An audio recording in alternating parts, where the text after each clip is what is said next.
Thank you, Julianne.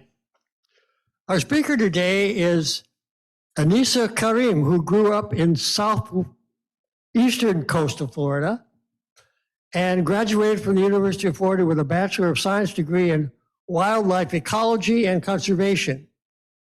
She then worked as a naturalist for the Conservancy of Southwest Florida, helping to develop curricula for the Florida Master Naturalist Program before returning to UF for a Master's of Science degree in wildlife ecology and conservation. She now is the operations manager for the Florida Museum Randall Research Center, which you're going to hear more about. It's now celebrating its 25th anniversary. The center is the largest tract of pristine coastal pineland and mangrove swamp in the heart of what was once the second largest town of the Calusa people. And she's here today to tell us more about these powerful and socially complex people. The title of her talk is Knowing the Calusa, Turning Anthropology on Its Ear. So please welcome Annisa Karim. Thank you. Good morning, everyone. Thank you for coming out to listen to a talk about archaeology. For a lot of people, archaeology is not a living science, but I hope today through my talk and hopefully through our question answer that we can start to realize that archaeology is in fact is a living science, and how much we can learn about our current world based on the people of the past. So hello to everybody on Zoom and hello to everybody in the room today. And we can go ahead and get started.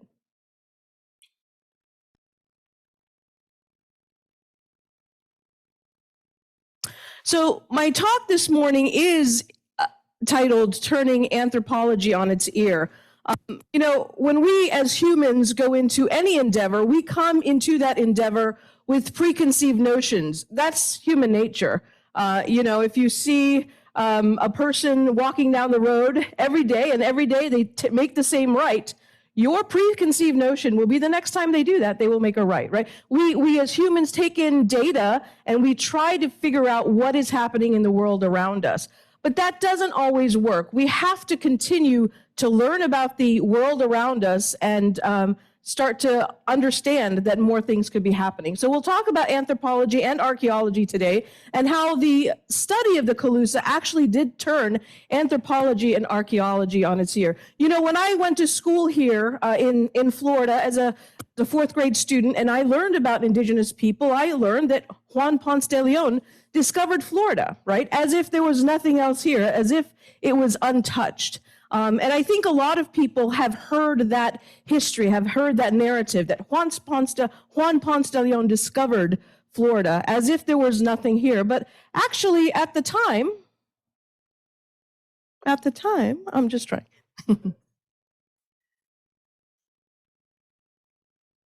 At the time, there were likely over 100,000 people in the state of Florida in the 1500s when Juan Ponce de Leon came. And not just the Calusa, not just the Tequesta, but people from all over Florida. They lived in the interior. They lived along the coast. It is really difficult for archaeologists to start to understand what their cultures may have been like. But one of the things that we do know is that as we started to get people that are discovering the new world, right, trying to take over and subsume these cultures, those people, the Spanish, the English, the French, they actually had with them people on their ships that were taking notes, basically transcribing what was happening, transcribing their interactions. And of course, those interactions come with biases as well, but we start to learn a lot about the cultures of these people. The Calusa were, in fact, a very powerful indigenous group. They lived in Southwest Florida from about Charlotte Harbor, if you can picture where that might be, to about the 10,000 islands. But their sphere of influence actually was much more magnified than that. But we can't really talk about the Calusa and how much we know about them without talking about Don and Pat Randell and their incredibly generous gift that they gave to the University of Florida Foundation.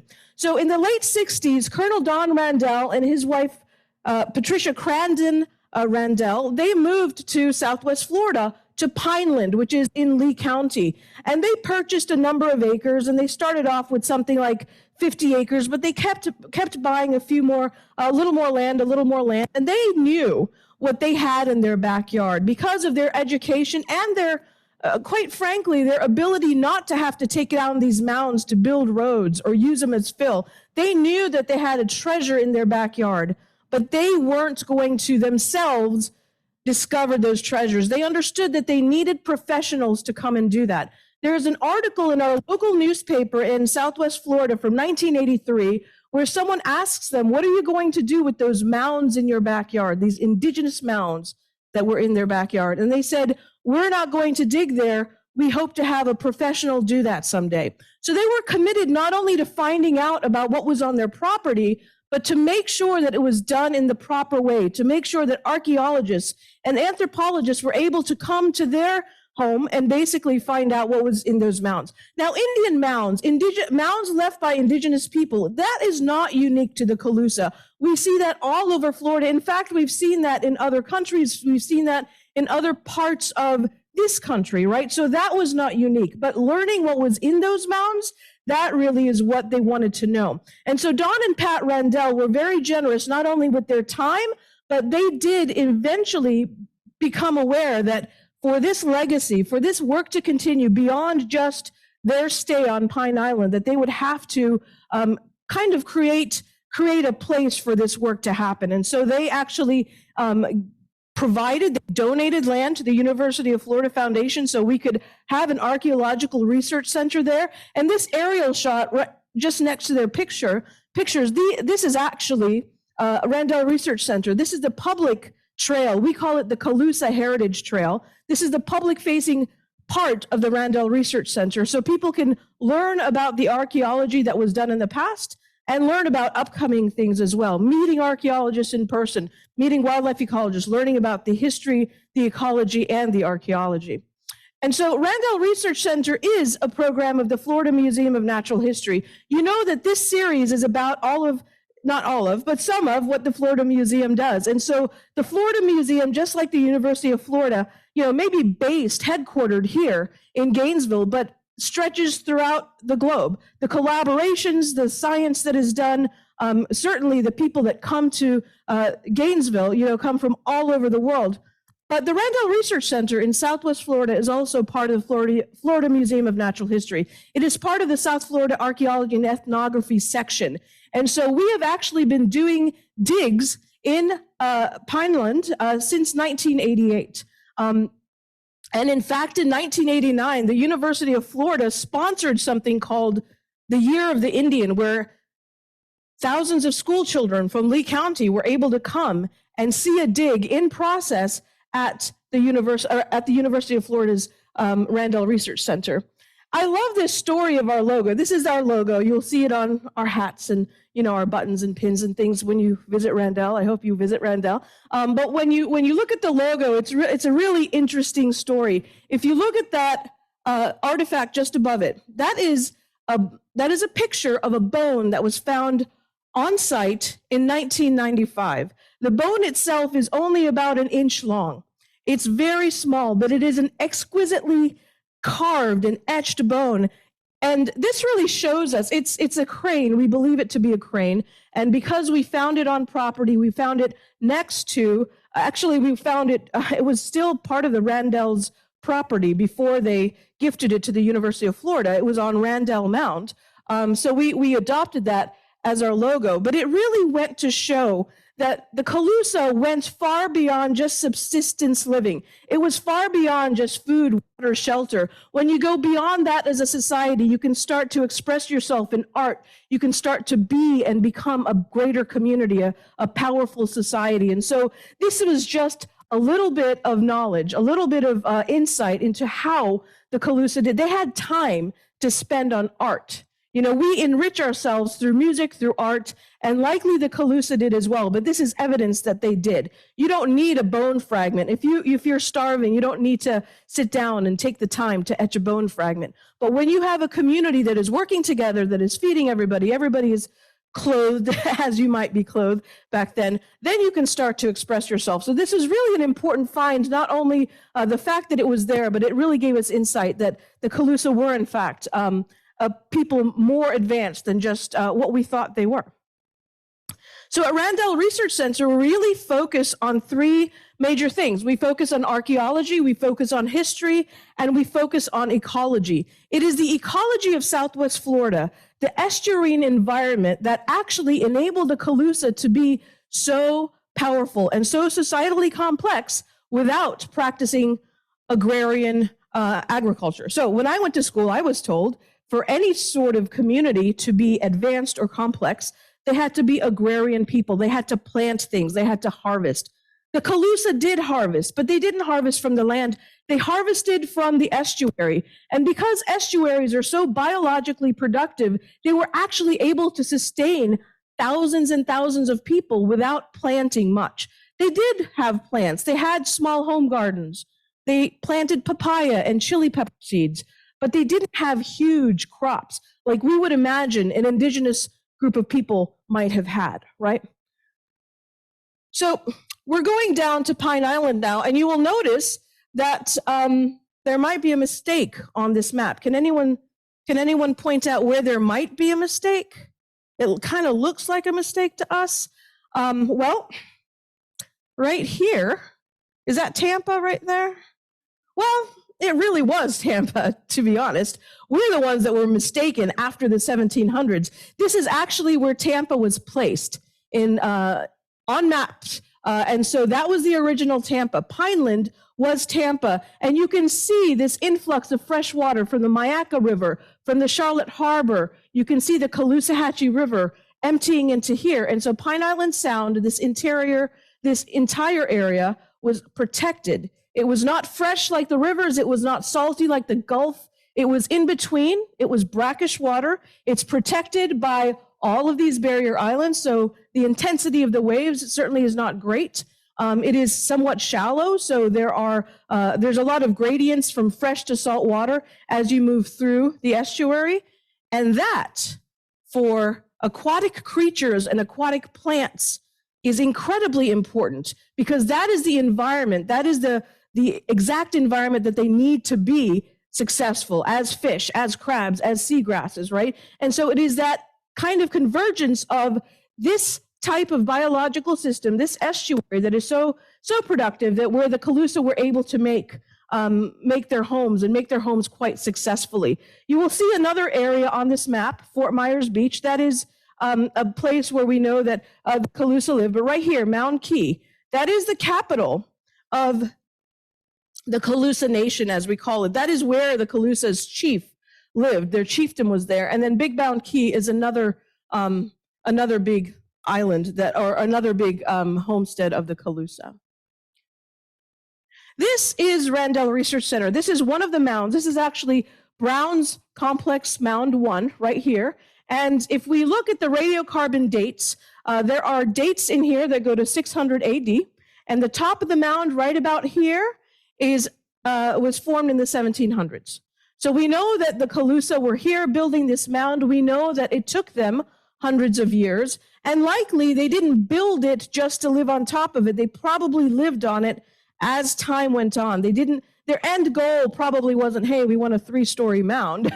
They probably lived on it and built as they needed to. And that's really how societies work, right? Your innovation comes when you need it, hopefully, and then you live like that for a little while, and then innovation continues. And so on the top of Brown's Complex Mound 1, if you visit the Randall Research Center, you will see this sign, this illustration that's on that on the top, on our interpretive sign. We call this the top of the world. And this really is an incredible informative piece, because this is kind of what we believe the Calusa used to live like. There was a lot of iconography. There were headdresses. There were headdresses. There were necklaces. There was some religious ceremonies. There's certainly a cross-island canal. The Calusa actually built a canal all the way across Pine Island, which stretched over 2.5 miles. Incredible engineering feat if you consider that there was no Home Depot or Lowe's, there was no hard metal, there was no hard stone. It was all done by shell and handwork. So the shells that you find on the beach when you go to the beach, the lightning whelks, the conch shells, that is what they use, combined with sticks and twigs and branches of trees to put together to build tools to build this cross-island canal. There were certainly people that took advantage of and became very skillful in aquatic environments, so they did have dugout canoes, and they had these mounds. And at this point, you're probably thinking, well, how do we know that's what it looked like? I mean, we weren't there. There weren't any records. So how do we know? And so we actually have multiple lines of evidence. There was an expedition in 1895 and 1896. Frank Hamilton Cushing came from the Smithsonian, and he was told that on Marco Island, there were a number of artifacts kind of just bubbling up out of the mud.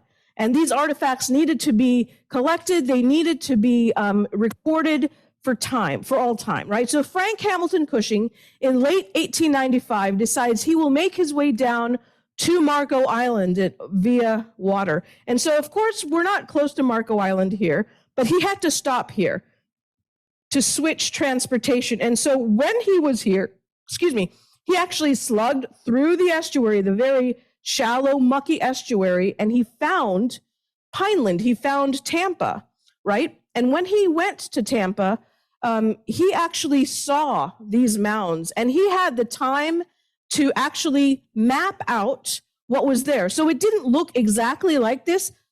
I will stop doing that. It didn't look exactly like this when he was there, but there were certainly mounds there. There were certainly a lot more of the canal there than we have today. And so he sat down and he figured out how many mounds there were, how many mounds he could see, and he created a map for us in his journal before he went down to Marco Island.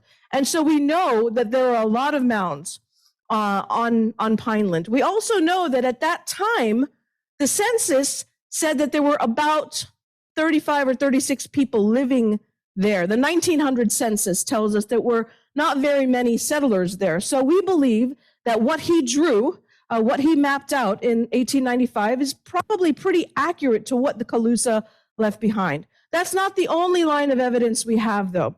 We have those writings from the Spanish boats that they were taking notes. They were taking notes about their interactions with the Calusa. And so we know that there were mounds. We know that these ceremonies happened on mounds. We knew that there was a cross-island canal.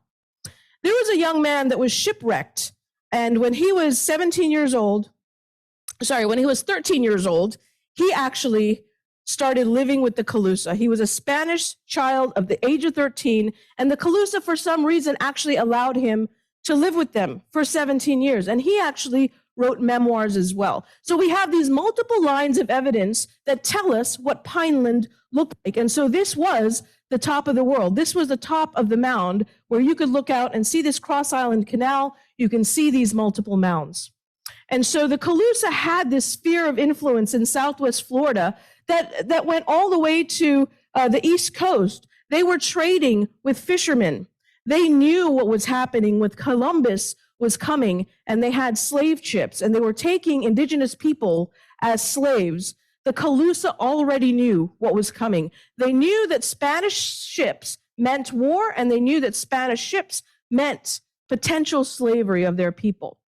And obviously they didn't want that, right? So the Calusa were ready when the Spanish came. And so when Ponce de Leon came and made a 230-day journey to Florida, he went first to the East Coast and eventually ended up on the West Coast. And we know that the Calusa were ready because they were in contact with Spanish fishermen who told them what was happening. And so when he arrived, the Calusa were ready. And so they left Tampa with their canoes, and they left Mound Key with their canoes, and they confronted Juan Ponce de Leon. And at first, the Spanish believed this to be a potentially friendly interaction. But very quickly, they learned it was not a friendly interaction. We're talking about an area that's extremely shallow. So big Spanish ships couldn't make it all the way to these Calusa towns, right? but the Calusa could make it offshore. And so they came with canoes and they came with weapons to stave off the Spanish. So if you're on a Spanish boat and you are taking notes, you are transcribing the interactions, you might actually say that the Calusa were a fierce, warlike people, right? Because that is what your interactions with the Calusa are at the time. Juan Ponce de Leon came twice to Pineland, once in 1513, the next in 1521. And in 1521, he was actually fatally injured. He was able to leave, but then died later on. So that is what happened to Juan Ponce de Leon. But we know by the journal left by the young Spanish man that lived with the Calusa that, yeah, I mean, they were warlike when they had to be, but their daily life did not necessarily include contentious interactions all the time. They created a community where they were able to sustain themselves on basically the fishery that they found. There were canoes that they dug out with their tools that they created through their shell tools. They made nets. We've actually found remnants in wet digs, remnants of nets that they used to actually catch fish. So when we find these mounds, what you'll see initially is really the remnants of what the Calusa left behind, right? Obviously, the organic material deteriorates. It is decomposed and goes away, but the inorganic material, the shells, they're left, right? You still have fish bones. You still have some artifact of potentially what was there. So these middens were basically trash heaps, but they actually lived on them as well. So if you're on the coast of Florida and you need to get away from storm surge, you want to get away from the bugs, you want to see who's coming down the estuary potentially, being high and dry is really a benefit. And so to build these mounds was a benefit to the Calusa. And they didn't just build one or two. There are multiple mounds that used to exist. And so as we start to dig in these mounds, these excavations tell us a lot about how the Calusa lived. On your right is a picture of one of our former colleagues, Karen Walker. She is now retired happily, but Karen was in this excavation. Karen is a little bit taller than me, and you can tell how far down she is. You can see that ladder. And what she's doing is she's very systematically drawing a profile and documenting what she's seeing. On first glance, what you see basically are shells, right? So we talk about what a shell can tell us. As a wildlife ecologist, I think about what contemporary wildlife tells us. You know, we know the mineral content or the kind of the thickness of the shell, but if you look in the past, you might actually see those things change. It might be the same species, but you might see that the shell wall was a little thicker. You might see that the animal was able to actually get larger, or maybe didn't have enough nutrients to get that large. So what we find in these mounds really informs us of what the environment was like when these shells were taken. And it also tells us how they were able to use these shells as tools. They definitely were able to use these shells to manipulate the environment around them, but that's what humans do. Actually, that's what a lot of animals do, right? They manipulate the environment around us. You think about alligators or architects of the swamp. We've heard this. We know that woodpeckers create nest cavities, and we know owls do that. So animals manipulate the environment, but the Calusa were able to do it in a really, really effective way with the very limited amount of tools, the limited amount of materials that they had. So they definitely had canoes. They definitely used their environment to benefit them in terms of food, water, and shelter. And as scientists, what we can also determine is what the environment was like. And so if we're in a dig, if we're excavating a lot of oyster shells, we bring in other people from other diverse professions, and we ask, well, what does a crested oyster tell us about the environment versus an eastern oyster? If we get to a section where we see a lot of crested oysters, we know that perhaps that was a time of greater salinity, and perhaps it was either a drought that caused this salinity, or maybe they were just actually collecting closer to the Gulf, right? And the opposite is true for the eastern oyster. Lower salinities is when eastern oysters are most productive. So they're both oysters, right? An oyster is an oyster. Well, not necessarily. The eastern oyster actually is able to thrive in lower salinities. The crested oyster is selected out. And so this could point to either times of heavy rains or potentially that they're far away from the Gulf. They're collecting these in more freshwater environments. So when you look at one of these mounds, the first thing you see are these shells, these gastropods, these lightning whelks. But the closer you look, the more likely you are to see fish bones. Of course, fish bones are a lot smaller, so easily overlooked.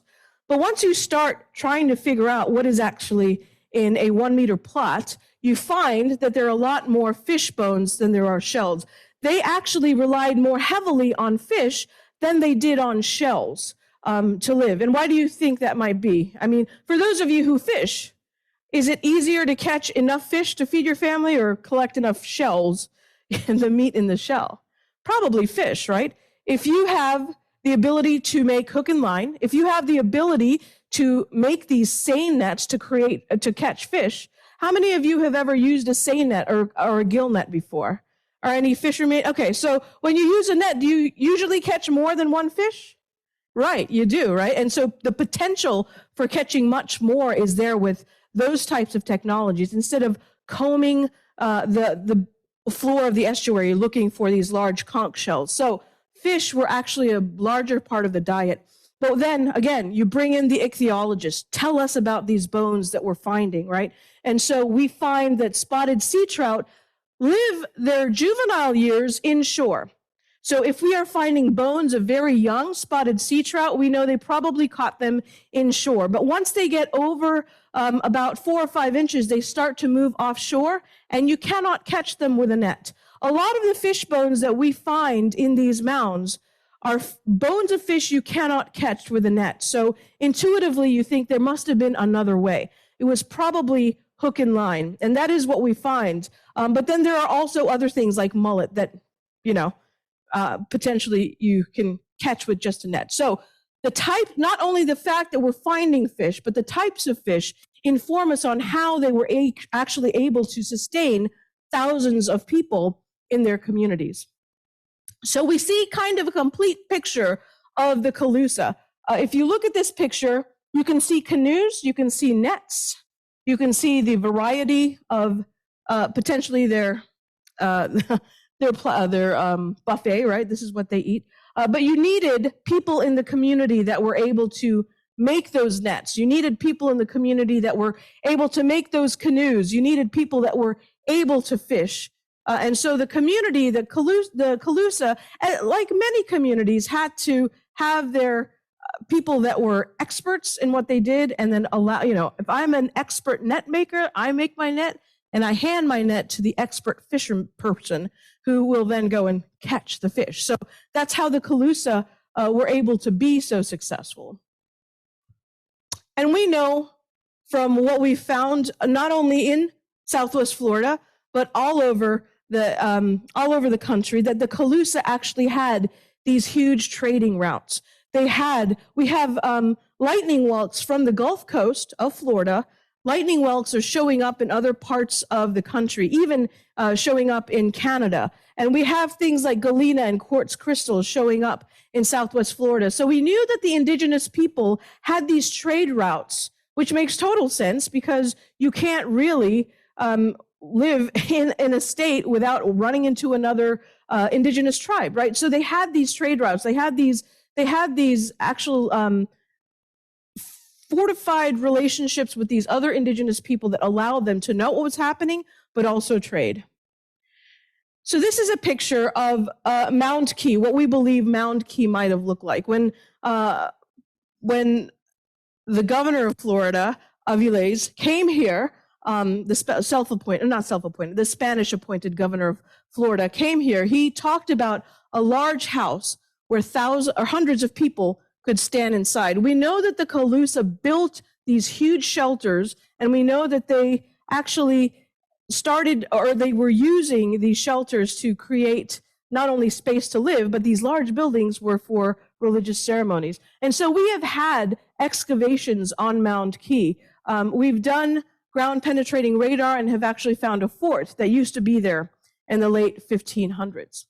And of course, being a and advanced society, the Calusa did create their own deities. They had three deities, one that ruled the heavens, the second that helped with government, and the third that helped with war. And so this burial mound is this illustration, and a lot of these illustrations that you're seeing that I'm using today, they are actually illustrations that we have on museum quality interpretive signs at the Randell Research Center on the Calusa Heritage Trail. But if you look at this, it really signifies how much iconography there is and how much ceremony there is surrounding the burial of the dead. And that is not necessarily unlike what other human cultures do either. We have seen pictures of or are in fact part of cultures that have multiple ceremonies around burying someone that has died or people that have died. So it is not uncommon to have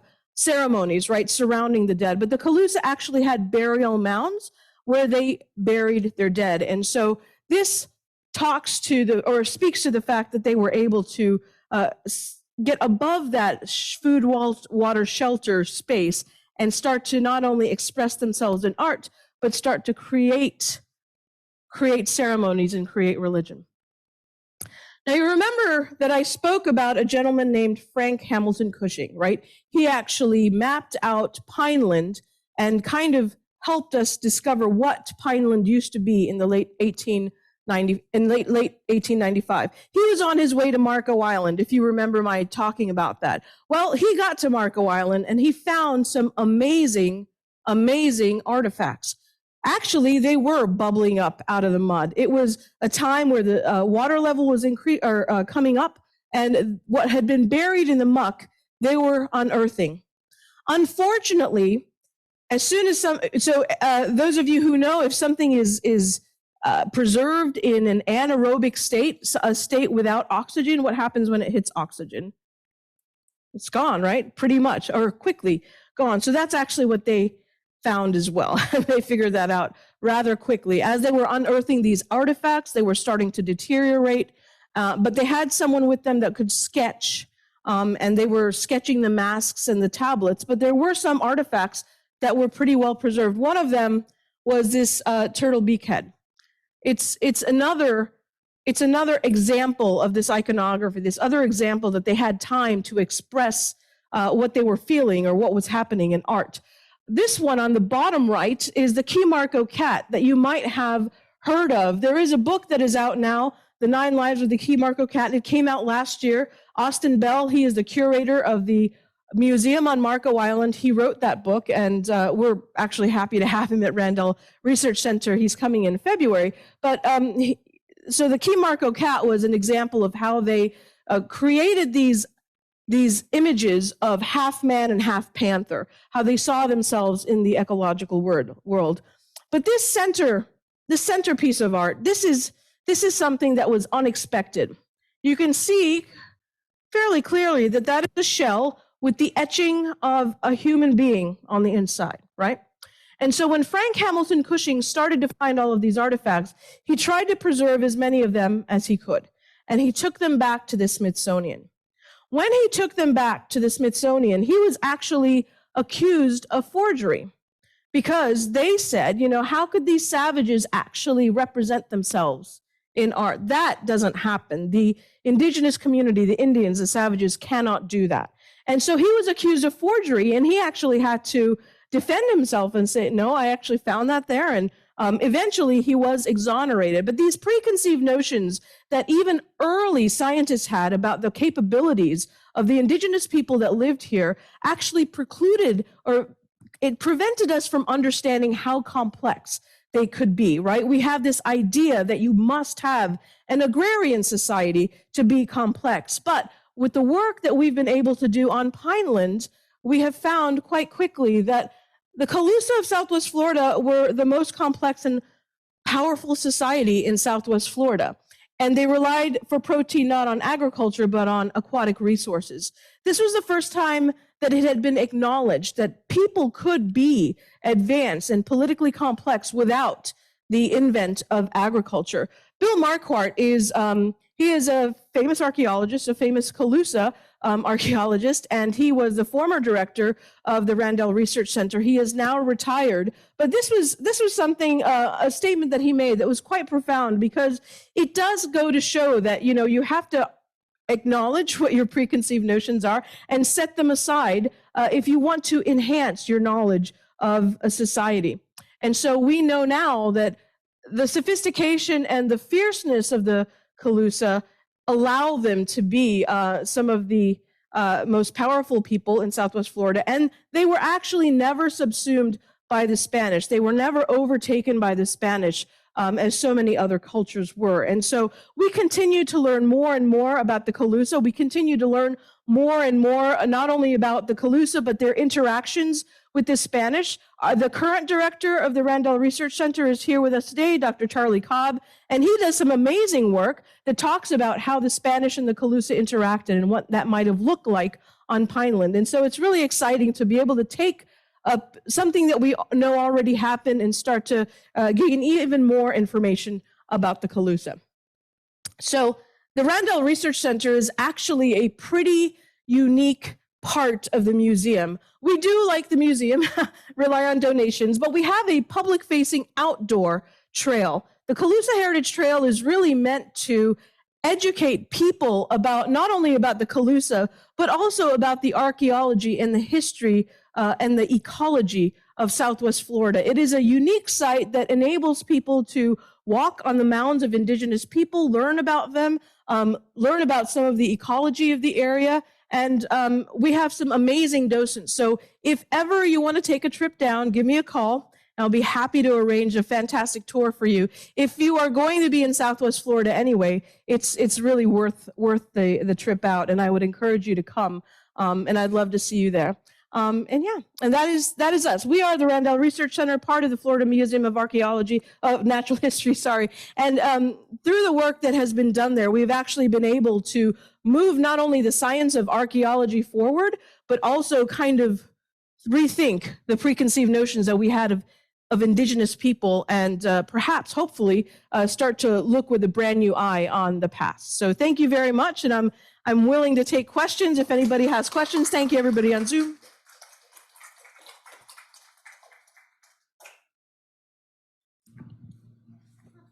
Question.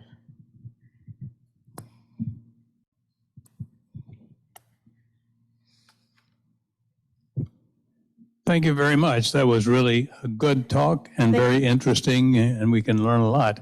It looked like on your last slide that there was a lighthouse in the picture near the mound, and I'm wondering what that actually was. Would you mind calling the, let's take a look together. I think I know what you're talking about.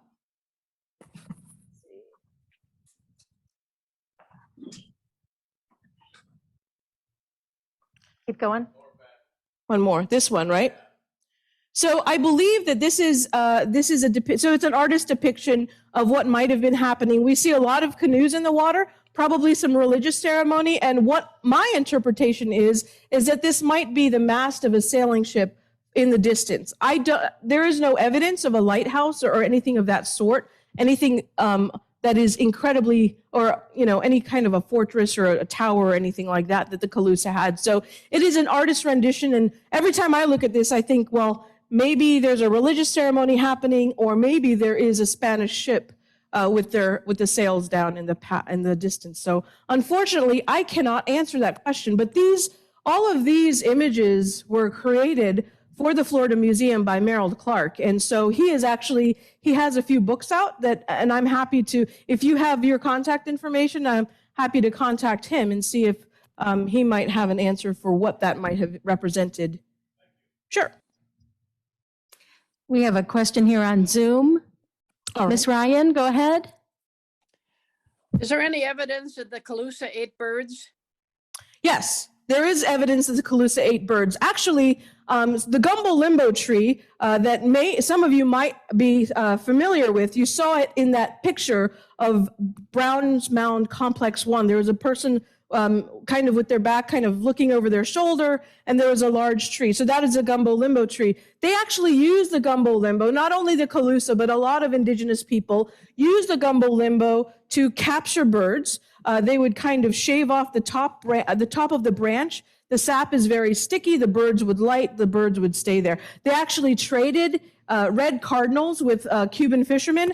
But when it was very cold, the Vandel minimum, we know that the Calusa had to rely on eating migratory ducks when it became really cold. When a lot of these aquatic, we're talking about tropical Southwest Florida. You have tropical, the gumbo limbo is part of a tropical series of plants that we find in tropical hardwood hammocks. So it's a warm place, right? But when it gets extremely cold for a few hundred years, you have to rely on something else. You either move or you change your diet, and potentially both. So they actually did rely heavily on migratory ducks. When ducks were migrating through, we have evidence that they were eating ducks. We believe that they probably took advantage of the fauna, not only fish and shellfish. That was a majority. We do find bones of other birds. Excuse me. We do find bones of other birds. In fact, we find bones of inland animals as well, not as frequently, but we do. There was another animal called the Florida monk seal that they relied on as well. It is now extinct, but we did actually have a seal in Florida. And so they relied on the meat of that seal as well. Okay, any questions from our audience here? Behind you, Mr. Axe.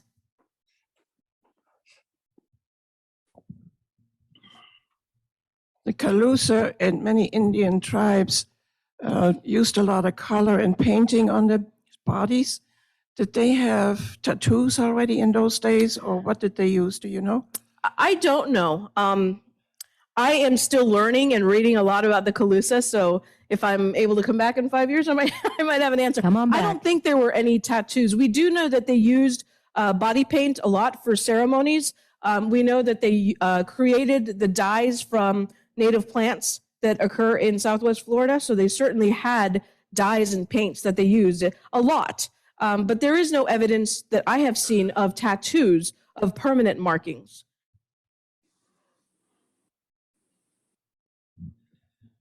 John, oh. I see you, Pushpa. Don't worry. We'll get you.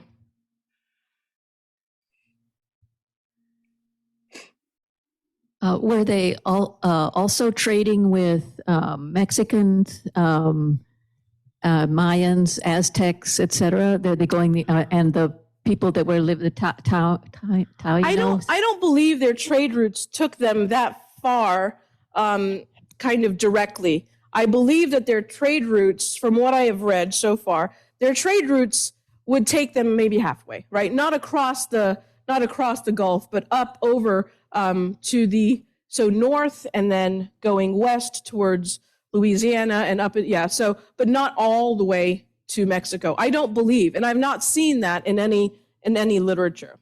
So I don't believe they went all the way there. You know, one of the things though, I am a purist when it comes to native plants, and I try and convince my friends and family they have to plant native plants. And when I first started learning about native plants, my thought was, well, papayas are not native. They shouldn't be here.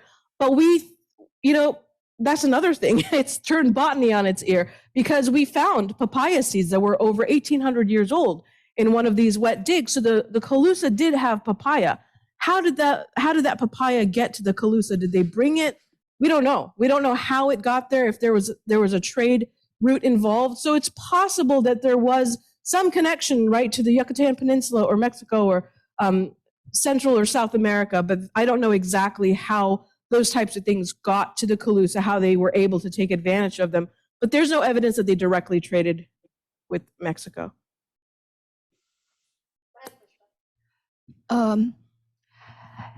When I hear of mounds for archaeology, can you hear me? I can. I always think of finding burial mounds. Yeah. So were there any burial mounds?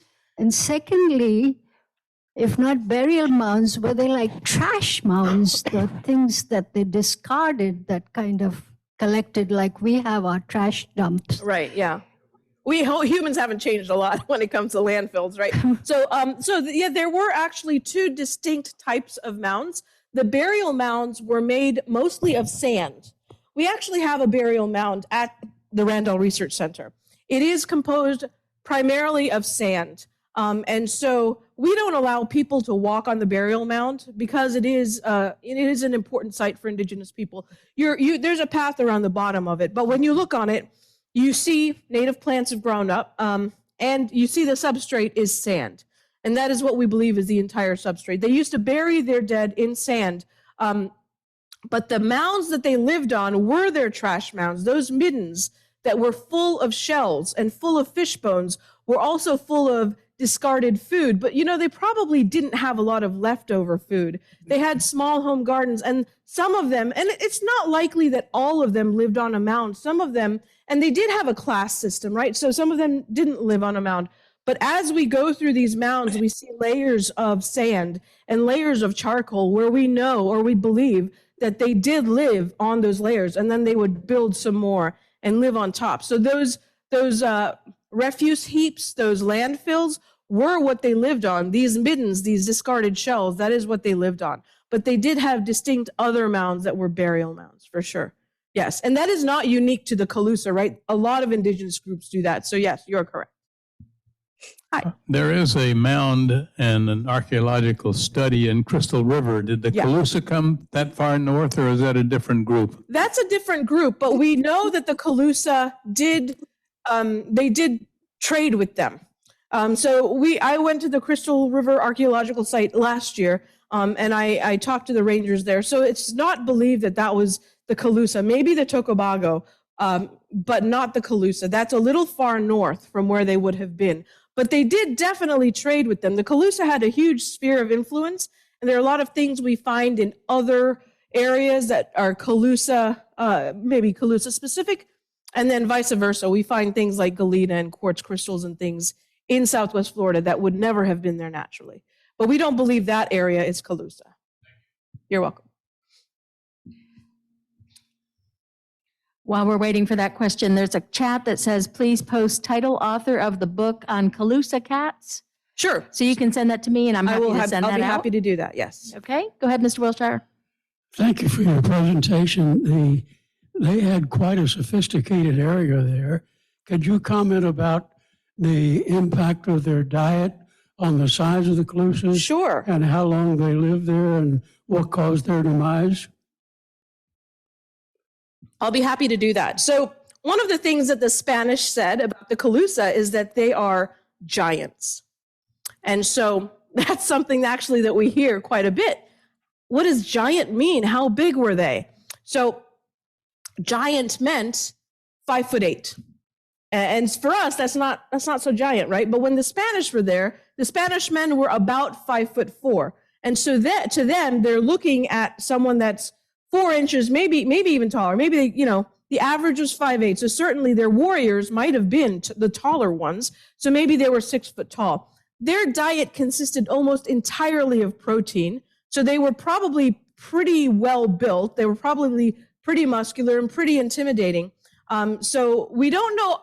I haven't read anything about their lifespan, how long an individual would live.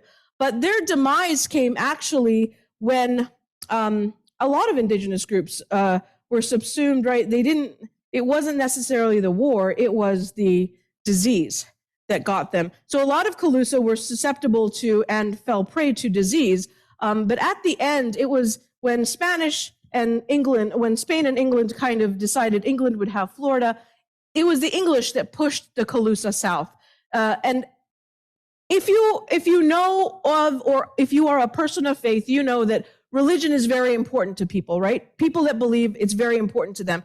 The Calusa, their deities, it was very important to them. They really were rejecting, or they were trying to not be converted into another religion. And so the idea was, hey, if you want to be saved, literally, you will have to be baptized. You will have to go and be baptized. And so for the very few Calusa, they all got pushed down into the Keys. And so a few of the Calusa agreed that they would be baptized. About 200 were able to take passage on a boat and go to Cuba. And they were to be baptized. So there were maybe 1,000 or so Calusa left in the Keys. The ones that were able to go were baptized. The ones that stayed did not survive. The ones that did make it to Cuba, their record disappears very quickly as well. So we have no definitive answer to what happened to the last Calusa, but we do not believe that we have any Calusa. I mean, certainly there could be some DNA around, right? But we don't believe there's a Calusa person around. The Seminole tribe that lives in South Florida now, I've listened to some oral histories, and the Seminole tribe, they have this thing, they used to call them the fishing Indians. The Calusa were called the Fisher Kings by a lot of people. And so you might hear a Seminole person say, oh yeah, my grandmother was married to a fishing Indian. And so that, we believe, meant Calusa, a surviving Calusa somehow, but there's no evidence that they are really any Calusa left. So it happened in the 1700s, and it happened because the English were pushing them south and trying to baptize them, convert them. No further questions? Thank you so much. I have one last comment. I do encourage you to come to Randell, but I understand for some of you it's not it's a long drive. I know. So I do have some newsletters here for you to look at. I encourage you to go to our website. The history of the Randell Research Center is really interesting. Not only the Calusa, but how the Randell Research Center was formed and all of the community support behind it. It's a very special place. And you can learn more about Randell Research Center on our website. And if you look at past newsletters, you certainly will gain some insight into how this work continues. So thank you very much. I really appreciate the opportunity. Thank you again, Annisa. I want to say a few words about next week's, what we plan for next week. Originally, the talk next week was to be by Dr. John Brock, talking about the extinction of the dinosaurs. But we were informed yesterday that there was a death in his family that was going to prevent him from speaking at that time. So we're working with our museum coordinator, the wonderful Brittany Snipes, to see if we can move our last speaker, Dr. Blackburn, who was going to talk about frogs, to next week, and hopefully we can then reschedule the dinosaur talk for the final week. But failing that, we will have to just have a 5-week rather than a 6-week series of lectures. So we'll keep you posted on what's going to happen next week. And thank you very much for coming. And we hope to see you next week.